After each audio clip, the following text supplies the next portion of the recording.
Боловсролын их сургуулийн Монгол хэл уран зохиолын багшийн ангийн зөвлөгөө курсын гишүүн хоёр байна. Өдөртөгч багшаа Монгол Улсын боловсролын их сургуулийн Монгол хэлний хэлний багш доктор Сайн багш мөндөрлсөн.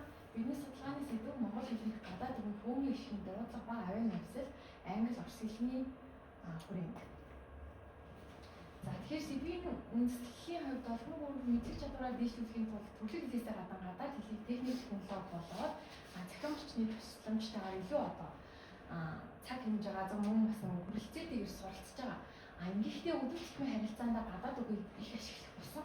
За үгийн сангийн өмсөг бүрэлдэхүүний талаас аваад үзэх юм бол 20 дугаар зууны сүүлчийн Монгол хэлд орос хэлний өвтгөхүү орж иж ирсэн бол орчин үед англи болон европ хэлнээс гаралтай үгс их орж ирж байна. За энэ эдгээр үгсийн авианы үндсэн дуудлага болоод Монгол хэлний хэлнэс дуудагт авианы шинжийг судалж харьцуулсан үгсийн гал их шаардлагатай гэж үтсэн тул тусвийг сонсон байгаа.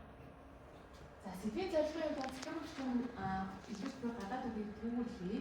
Сурвалж хэлдэг үгийн ишиг авианы дуудлагыг Монгол хэлний ишиг авианы дуудлагын ажилтан харьцуулаад зөвлөдөө дуудлагад түн шинжилгээ хийж авианы нөхцөлийг тайлбарлана.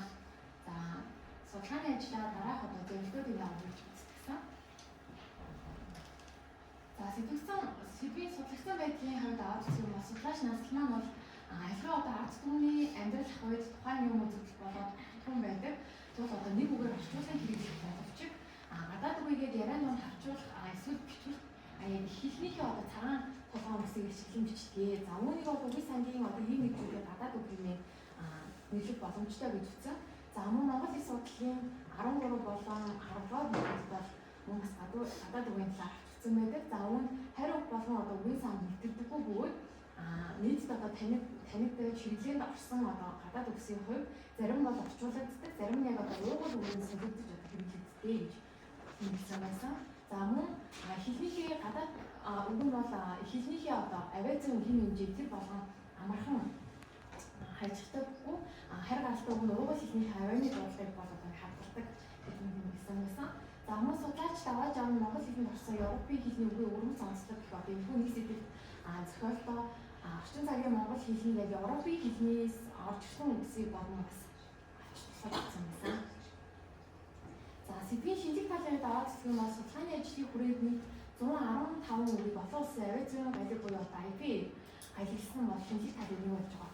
За авианы галиг нь бол хэлний авиаг хамгийн энгийн хэмжээгээр илэрхийлдэг бөгөөд за үүний нийтээр даган хэрэглэх авианы хэмжээ нэг болох зорилготойгоос гадна аливаа хэлийг сурахыг сурах замын цаашлаа судлаа шинжилгээ бодлого үүрэг. За энэ судалгааны ажилд орсолдоод англи гаралтай үгсийг альфа аялгаар ажилсан. За үгсийн өмнөс судалгаалаад үгсийн дуудлагыг мөн бас хоорондоо харьцуулан судлах боломжтой. Мөн гадаад үгийг журмлан болох тал дээр бол хэрэглээний ачаал баталгаа гэж үзье. За дараагийн арга зүй бол судалгааны ажилд ашиглалаа. За судалгааны ажлыг хэрэглэхгүй болгоод мэдээний яг захин хуудасд нийтлэгдсэн байгаа гадаад үгсийг дуу бичлэгийн хамт пүүлж авсан. За энэхүү үгсийг яг давтамжийг нь тооцох үгийг нийт 115 үгийн дата хөрөг бүрдүүлж судалгааны ажлынхаа хэрэглэхгүй болгоно гэж хэлсэн. За тэгэхээр сэдвийн томьёолтой бол зөвхөн яг хөөмийн ишийг авчирсан. Монгол хэлний ишиг бүтгэх орны ангиллаар нь бол тагнаа болоод нармай хөөмийн гэсэн 3 ангиллахт үзэж байгаа. За энэхүү судалгаанд бол хөөмийн ишиг аваа буюу А, О, У гэсэн ишиг авилбартай гадаад үгс дээр төвлөрч ажилласан байгаа. За ингээд А ишиг авилбар байна. За А ишиг авилбарын хувьд дараах үгс дээр хэвээр илэрсэн байгаа. За үгийн гарлыг мөн бас тодорхойлж өгсөн. Үгийн гарлыг судлаач Төмөртөгөө олон Балжинны нарын үгийн гарлын төлөөс тэмдэглэж өгсөн. За тэгээ 20 дугаар багамд нь үгийн гарлыг тэмдэглээ, 3 дугаар багамд Монгол хэлэнд яг тухайн гадаад үг маань хэрхэн дуудагдчих байна вэ гэдэг дуудлагын галийг нь IP галгаар ажиглаад за дараа нь бол орос англи хэлээр ажиглаж өгсөн байна. За үүнээр энэ бол нөгөө автомат. За энэ яг монгол хэлэндээ бол ингэж дуудагдаад орос хэлэндээ болохоор автомат. За юм ба. Үүнээс үзэх юм бол нэгдүгээр үед байгаа А ишиг авилбар нь бол хэвээр илэрсэн. Хоёрдугаар үед байгаа А ишиг авилбар нь хэвээр илэрсэн боловч орос хэлэндээ бол богиноор дуудаж байгаа бол монгол хэлэндээ уртаар энэ хаан дуудагдаж байгаа. За монгол хэлний А ишиг авилбар ондоо шив илэрсэн. За Android, таблет, паспорт, лаборатори, адаптер гэх зэрэг үгнээр бол А ишиг авилбар маань ондоо шив илэрчихсэн. За үүнээр жишээ авах юм бол Android болон таблет гэх үг байна. За үүн дээр болохоор англи хэлнээс одоо орж ирсэн үгс байгаа эдгээр үгс нь. Англи хэлэнд болохоор I гişиг авилбараар дуудагдаж байгаа бол монгол хэлэнд А гişиг авилбараар. За I гişиг авилбарын хувьд бол хэлний урдуур хэлэгддэг гişиг авилбар. А нь болохоор хэлний дундуур хэлэгддэг. Тэгэхээр хэлний одоо урдуур хэлэгдэж байгаа гişиг авилбар маань монгол хэлэнд дуудахдаа энэ маань хэлний дундуур хэлэгдэж дуудагдаж байгаа. За дараа нь паспорт гэх үг байна. За энэ монгол хэлэндээ дуудахдаа passport, англи хэлэндээ passport, за юм байна. Энэ дээр бол одоо мөн дэрний урдуур гişг маань дундуур гişг болоод андаач гисэн. За үүн дээр орос болоод англи хэлний гаягтай харьцуулж авч үзэхэд монгол хэлний хувьд бол үгийн нэгдүгээр үед орсон богино гişг балархаашдаг. Гэтэл англи болоод орос хэл нь үгийн одоо нэгдүгээр үед орсон богино гişг балархаасан бас юм үгс байгаа. Жишээлбэл одоо тэр лаборатори гэх үг байгаа. Орос хэлэндээ болохоор үгийн ихэнд одоо монгол хэлэнд бол үгийн ихэндээ А гişг авилбараар дуудагдж байгаа боловч орос хэлэндээ тэрхүү богино гişг авилбар маань балархаашчихсан. Ийм шинжтэй байна.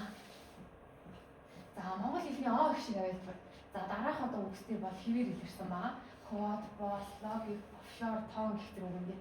За үүн дээр бол үгийн галийн үед орсолоод англи хэлэндээ бол богиноор дуудаж байгаа бол зарим үгслэр нь бол О гişг авилбар маань уртаар дуудагдж байгаа. Ийм үгсэл илэрсэн. За ондоо шиж илэрсэн. Бон, кофе, шоколад, хобби гэх зэрэг үгнэр бол ондоо шиж илэрч байгаа. За үүн дээр шоколад гэх үгийг нь сонсвол chocolate, за энэ бол яг монгол хэлэнд дуудагдж байгаа. chocolate, Тэгээд англи хэлэндээ. chocolate, За энэ дээр бол одоо орос хэлэндээ бол нөгөө үгийн ихэнд орсон О гişг авилбар балархаашчихсан байна. Тэгэхээр монгол хэлэндээ бол О гişг авилбар дуудсан. О гişг авилбар буюу одоо хэлний хойгоор хэлэгддэг. Хэлний босоо байрлалын үед бол өндөртөр гişг болсон. Энэ уруулын одоо гişг болоод андаарчихсан юм байна. За англи хэлэндээ болохоор одоо хэлний дундуур гişг маань хэлний хойгоор гişг болоод андаарсан. Их мэдчлэн одоо авианы хувьд хэлсэн юм. За монгол хэлний О гişг авилбар байна. Журнал, ба гэх үг. За журнал гэх үгийн хувьд бол мөн одоо англи хэлэндээ О гişг авилбар балархаашчихсан. За турба гэх үгэн дээр бол мөн адил орос хэлэндээ О гişг авилбар маань одоо балархаашчихсан. Монгол хэлэндээ бол энэ одоо хэлний хойгоор хэлэгдэж байгаа өмнө төвтөр нь уруулын гişг болж одоо ондоорсон ийм одоо авианы хөслөд илэрсэн байна. За энэ хүмүүс судалгааныхаа ажлыг дүгнэж үзэх юм бол А гişг авилбарын хувьд бол хэлний босоо байрлалаар намагтар гişг нам гişг болж унаасан. Хэлний хөндлөн байрлалаар хэлний урдуур гişг дундуур гişг болж унаасан. О гişг авилбарын хувьд хэлний босоо байрлалаар нам гişг намагтар гişг болоод хөндлөн байрлалаар нь хэлний дундуур гişг хэлний хойгоор гişг болж унаасан. За мөн уруулын бүс гişг нь уруулын гişг болж унаасан. Хос гişг дан гişг болж унаасан байна. За түүрсэн үгсийн яг гадлаас нь аваад үзэх юм бол монгол хэлний гадаад үг нэвтрэхтэй хөвчлэн орос хэлээр дамжиж орж ирсэн байсан. За англи хэлээс орж ирсэн үгийг тухайн одоо хүмүүс маань илүү зөв дуудах үзэгдэл түгээмэл байсан. За үүнийг бол одоо энэ нэг англи хэлний хэрэглээ өндөр байгаагаас холбоотой байж хамаарагдсан. За англи орос хэлний богино гişг авилбарын дуудлагаас монгол хэлний дуудлага нь илүү орос хэлний дуудлагатай илүү одоо ойрхон. За ашигласан ном зүй тэгээд судалгааны ажлыг одоо хэрэглэхэн болгож түүхэлсэн мэдээний захиан онцлог маань дараах онцлогоос төрсэн байна. За анхаарлаа бас баярлалаа.